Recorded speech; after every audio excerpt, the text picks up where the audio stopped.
Chapter 1. A Long Night Ahead. Danielle Carter was bone-tired. The kind of exhaustion that seeped into her very marrow, leaving her feeling hollowed out after 3 relentless weeks chasing down a human trafficking ring that spanned 4 states.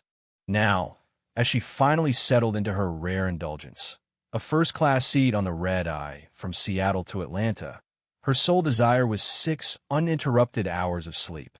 She had earned this. Yet, as fate often liked to remind her, peace was never part of the bargain. "Excuse me, I believe you're in my seat." Danielle looked up, her sharp brown eyes meeting the cold, appraising gaze of a middle-aged white man in an expensive gray suit. His expression was the picture of tight-lipped disapproval. She glanced down at her boarding pass, then back up at him. 15A. "This is my seat," she said evenly, despite the fatigue weighing down her limbs. The man, she'd later learn his name was Stephen Caldwell, narrowed his eyes and let his gaze drift over her. She could feel the disdain as his eyes took in her simple black hoodie, dark jeans, and natural curls pulled back into a low ponytail. "There must be some mistake," Stephen said, his voice tinged with annoyance. "I always book first class on this route." What Danielle didn't realize then was that this routine confrontation would spiral into something much darker. An encounter that would expose a web of privilege, corruption, and danger far beyond anything her 15 years with the FBI had ever prepared her for. Before the night was over, lives would be changed, secrets uncovered, and blood spilled. And it all started with a seat assignment. Chapter 2. The First Crack. "Sir, I can assure you this is my seat," Danielle repeated, holding up her boarding pass for him to see.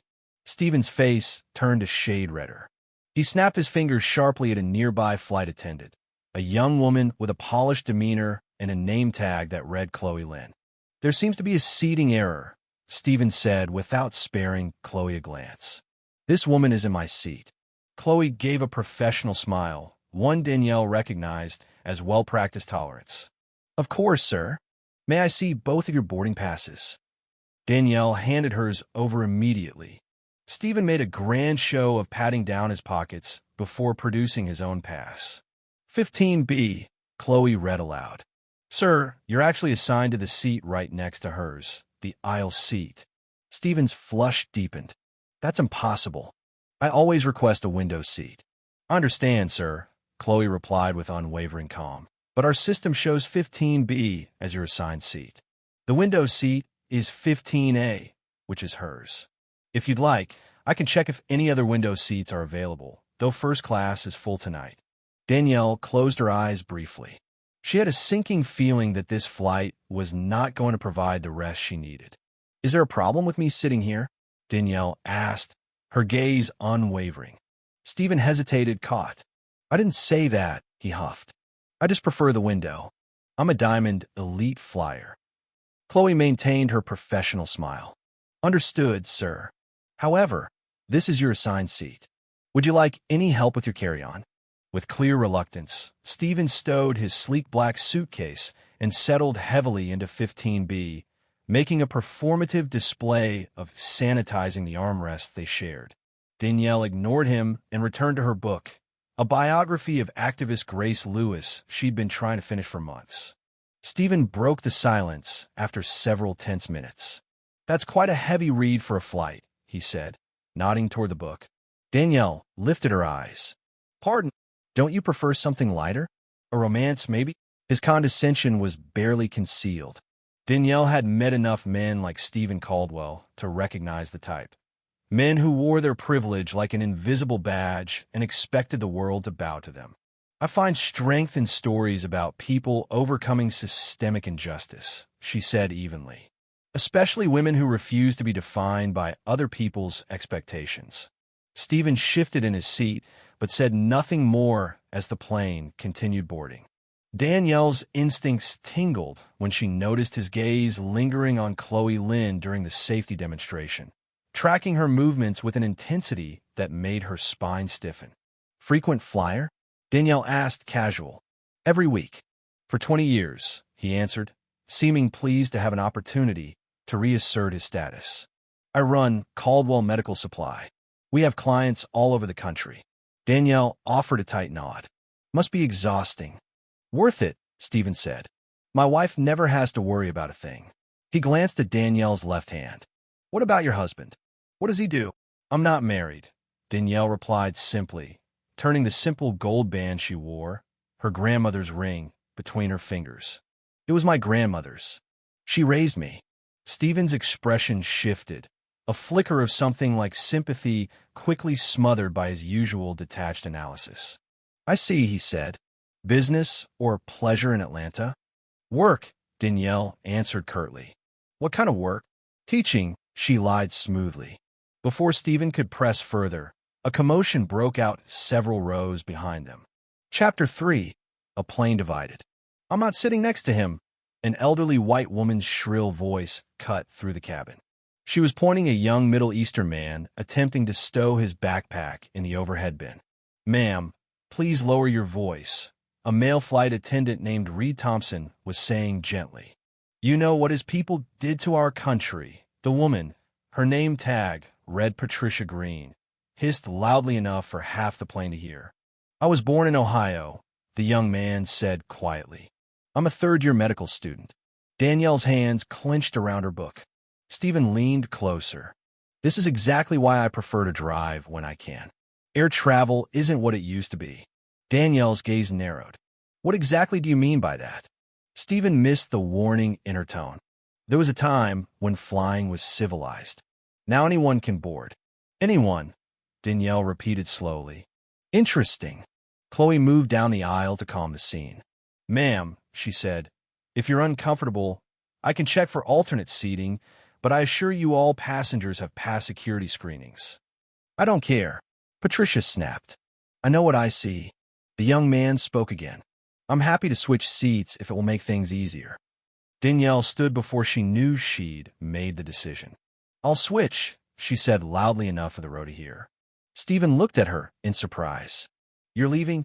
My presence seems as unwelcome as his, Danielle replied coolly. This way, you can enjoy your window seat. As she passed him, Stephen reached out, catching her wrist. I never said I had a problem with you. You didn't have to, Danielle said, removing his hand with a grip that made him flinch. At the back of first class, Reed was still calming Patricia when Danielle approached. I'll take her seat, she told him. The young man, Omar Nazari, looked at her gratefully as they swapped places. You don't have to do this, he said softly. It's no trouble, Danielle assured him. But as she settled next to Patricia Green, the true depth of the evening's darkness was only beginning to show itself. Continued in the next message. Chapter 4.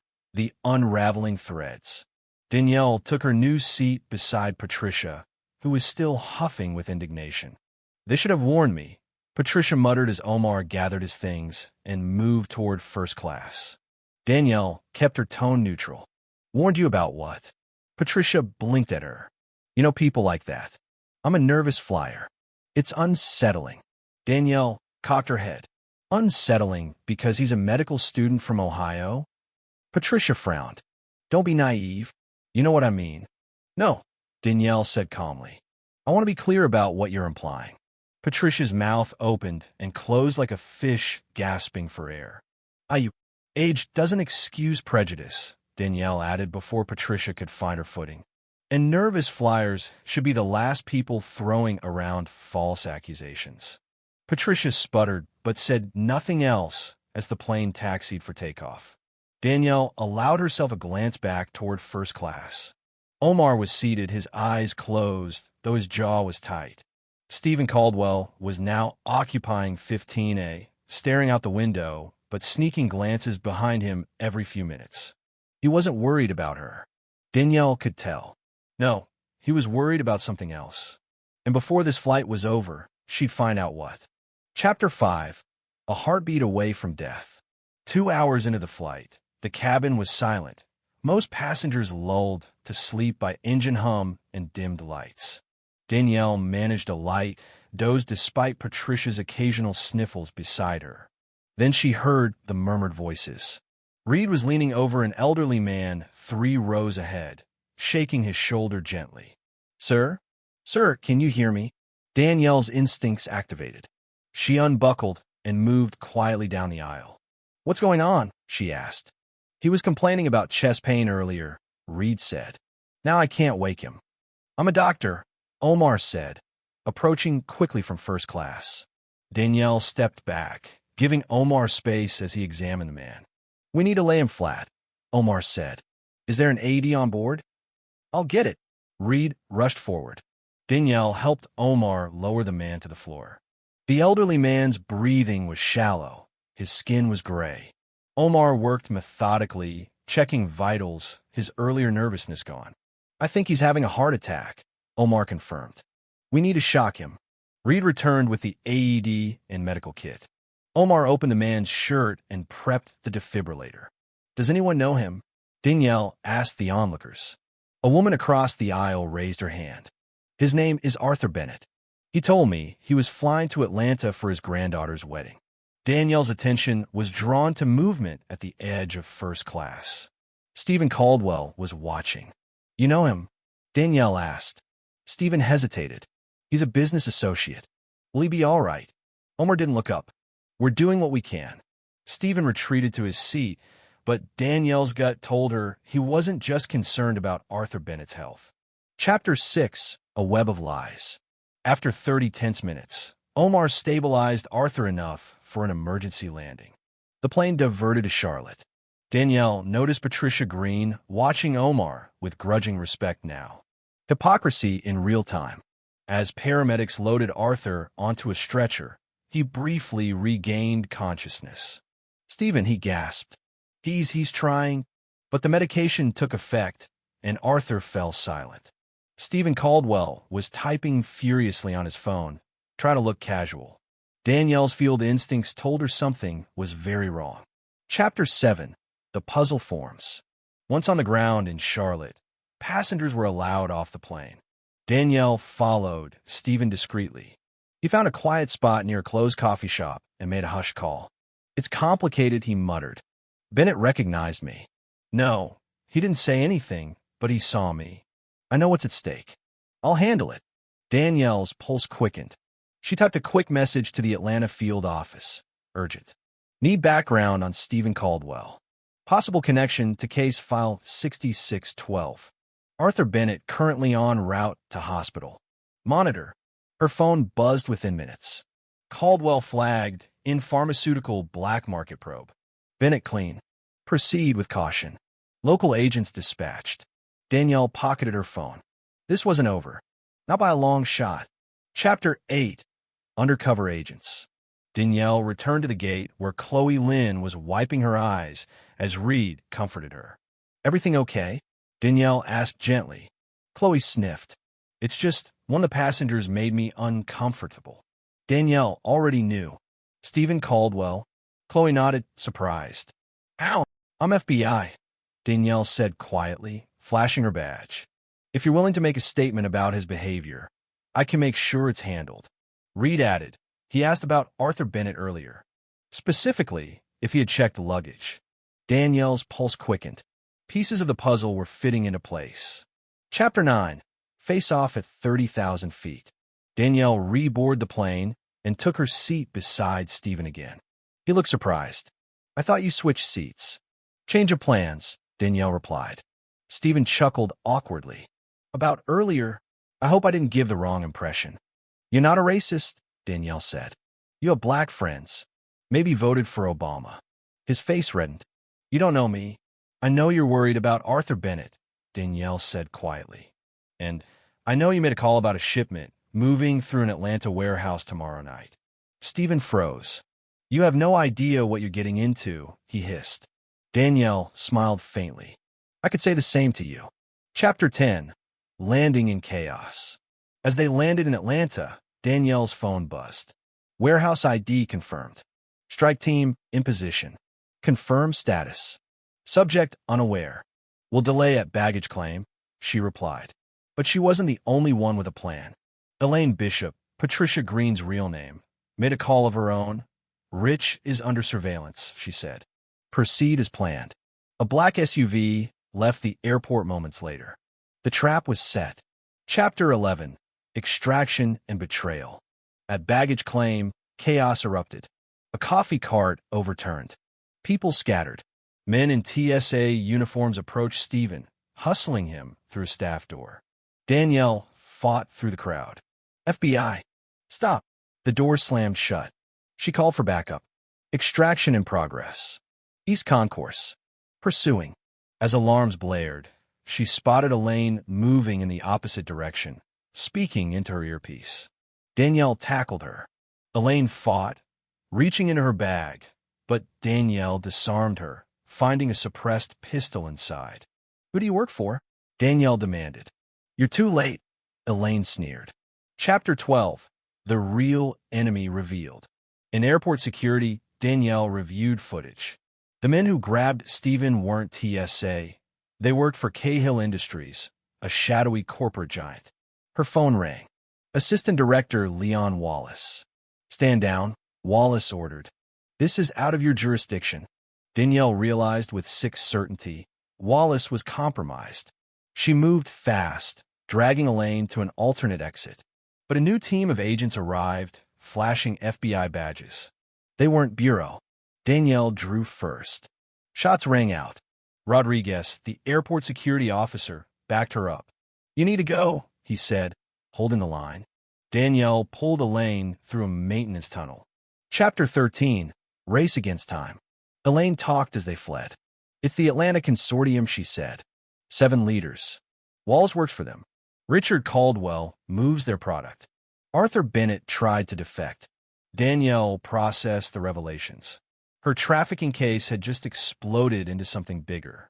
Reaching a maintenance room, they found Omar and Arthur waiting. Arthur had faked his hospital transfer. Omar was more than a med student. He worked with NSA. They had evidence. Enough to burn the consortium to the ground. But time was running out.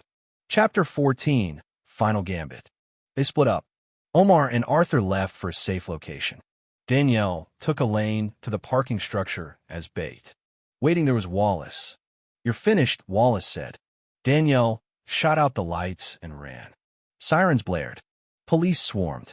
An explosion rocked the garage. Wallace cleaning house. But Arthur's evidence went live.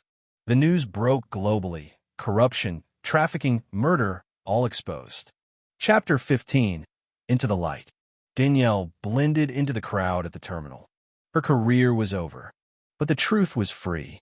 As she boarded a train away from the airport, her phone buzzed. Evidence secured. Extraction complete. Across the world, the consortium's web unraveled. And this was only the beginning. Epilogue. The journey continues. Omar watched Danielle leave, his role complete. Walter was safe on a private plane. Elaine was gone, lost in the explosion. Wallace was now a hunted man. But new enemies waited in the shadows. And Danielle Carter was ready. Did you enjoy this story of courage and justice? Let us know in the comments which part struck you the most.